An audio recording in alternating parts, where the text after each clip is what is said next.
Okay, bonjour à tous et à toutes. Welcome to French Today. Um, for this video, we're going to look at a section of the book that deals with a past tense known as le passé composé. The passé composé is probably the most basic of French past tenses. It isn't hugely complicated at the outset, but it's really important as we look through this that you try to make sense of it because the rules that we learn here are really good rules. The thing is, there are a lot of exceptions to them. So in the next few weeks, as we look at how this can be uh, different, it's important that we have like a really solid base to go into it. So for the first assignment in this week, I had you look over some stuff about the verb avoir because that verb, the verb to have, avoir, plays a pretty important role in the formation of this past tense, the passé composé. And so looking here at the PDF, um, it breaks it down into three parts here. And so the first part, you use the passé composé to express an action that began and was completed in the past. To form the passé composé, you use the present tense of the verb avoir and the past participle. Study the forms of the past participle of regular verbs. So to put this in like more regular everyday speech, there are two parts to this past tense. The first one is the verb avoir.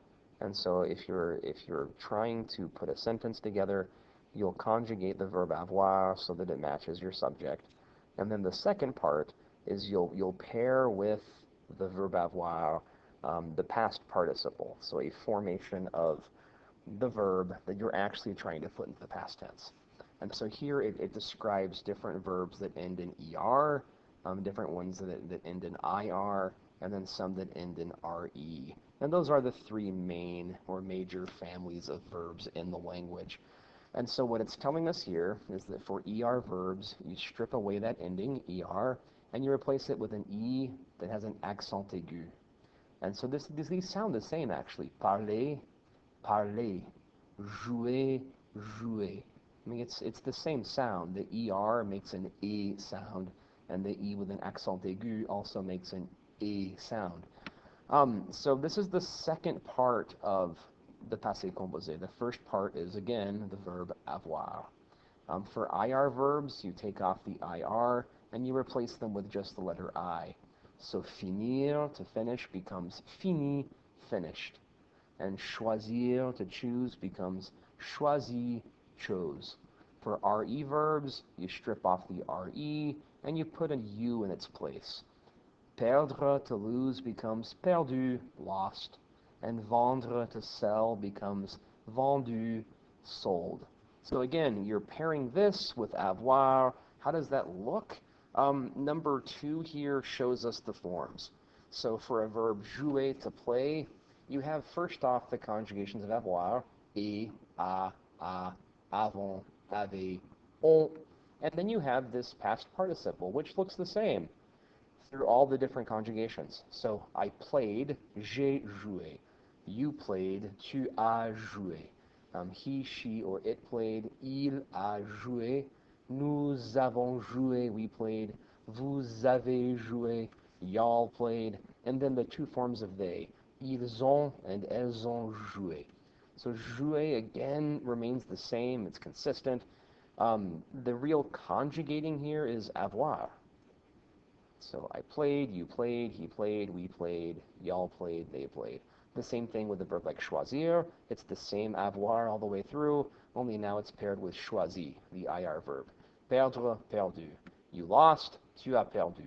They lost, ils ont perdu. I chose, j'ai choisi. You see how that works? Some sample sentences here. Hier soir, j'ai téléphoné à un copain. So last night, I phoned a friend. Après, j'ai regardé un match de football. Afterwards, I watched a soccer match. Mon copain aussi a regardé le match. My friend also watched the match. Malheureusement, unfortunately, notre équipe a perdu. Our team lost. So we see some real-world putting together of the language here. Part 3, the last part, which is also pretty important. If you're making one of these sentences negative, I mean, you'll use a ne pas around the verb, but it only goes around the conjugated verb, so it only goes around the avoir part of the two-part passé composé. So you don't put it around the entire thing, just around avoir. So there's samples here. Tu n'as pas regardé la télé. You didn't watch the TV. So the ne pas only around the helper verb, only around the auxiliary verb, only around avoir, not around the entire thing. The past participle is still outside of the ne pas. Non, parce que je n'ai pas fini mes devoirs. No, because I did not finish my homework. Je n'ai pas fini. Kind of an important point. But, all right, just to recap. So we have a past tense. The past tense has two parts. The first part is the verb avoir, which matches the subject of your sentence. The second part is the past participle of the verb that you're actually trying to put into the past tense, and you form that by taking off the ending of the infinitive form of the verb and replacing it with an e accent aigu for er verbs, an I for ir verbs, and a u for re verbs. Voila.